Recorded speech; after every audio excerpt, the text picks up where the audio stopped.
Andhra Pradesh fibre network అభివృద్ధి చేసి రాష్ట్రంలో ఉన్న కేబుల్ ఆపరేటర్స్కు ఉపాధి కల్పించాలని రాష్ట్ర కేబుల్ ఆపరేటర్స్ అసోసియేషన్ ప్రతినిధులు ఎన్ గిరి కె వేణుగోపాల్ ఆవేదన వ్యక్తం చేశారు. శ్రీకాకుళం కలెక్టర్ కార్యాలయంలో నిర్వహించిన గ్రీవెన్స్ సెల్లో ఆయన పాల్గొన్నారు. 2017లో నాడు ముఖ్యమంత్రి చంద్రబాబు నాయుడు హయాంలో లక్షలు వ్యయం చేసి ఏపీ ఫైబర్ నెట్వర్క్లో చేరామని, వైసీపీ ప్రభుత్వం నిర్వీర్యం చేసిందని ఆవేదన వ్యక్తం చేశారు. నేడు కూటమి ప్రభుత్వం ప్రత్యేక శ్రద్ధ వహించి ఏపీ ఫైబర్ నెట్వర్క్ను అభివృద్ధి చేయాలని కోరారు.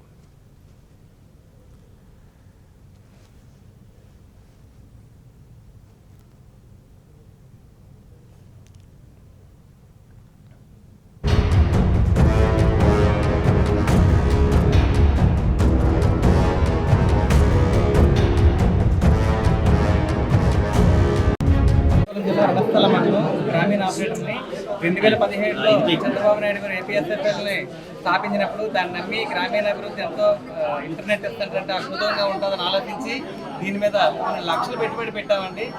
గత గవర్నమెంట్లో చాలా కనెక్షన్లు వేసి బాగుంది అనిపించే టైంకి వైసీపీ గవర్నమెంట్ వచ్చిన తర్వాత చాలా కనెక్షన్లు వేసి పడతాయి టైంకి గవర్నమెంట్ మీద నిర్ణయం చేసి 10 లక్షలకు ఉన్న కనెక్షన్లు 5 లక్షలకి దింపిందండి. దించిపోయిన తర్వాత దాన్ని పట్టించుకునే నాదరే లేరు. అలా వచ్చిన టీడీపీ గవర్నమెంట్ మళ్ళీ రాగానే ఎంతో సంతోషించాం. ఆపరేటర్లందరూ కూడా అభివృద్ధి చెందాలని ఆలోచించాం.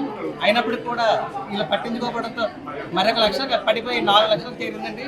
దీన్ని ఇప్పటికైనా గవర్నమెంట్ ఆదుకుంటుందని చూస్తున్నాం. ఏపీఎస్ఎఫ్ఎల్ జేఏసీ నాయకుడిని 2017, 18, 19 సంవత్సరాల్లో ఏపీఎస్ఎఫ్ఎల్ ఆవిష్కరించి చంద్రబాబు నాయుడు మానసికతని ఆవిష్కరించారు. ప్రతి జిల్లాలో ప్రతి విలేజ్లో కూడా ఇంటర్నెట్ అనేది మేము ఇచ్చాం. ఆ టైంలో చంద్రబాబు గారు మాకు అన్ని విధాలు సహకరించారు. 11 లక్షల బాక్సులు మేము వేసాం. 2020న ఈ వైసీపీ ప్రభుత్వం వచ్చిన తర్వాత 11 లక్షల బాక్సులు 5 లక్షలకు దిగిపోయాయండి. ఇప్పుడు 2024 చంద్రబాబు గారు మళ్ళీ ప్రభుత్వం వచ్చిన తర్వాత 5 లక్షల బాక్సులు కూడా 4 లక్షలు దిగాయి. ఎందుకంటే ఈ 10 నెలల్లో ఎలాంటి సర్వీస్ కానీ ఏమీ లేవు. ఉద్యోగస్తులకు జీతాలు లేవు.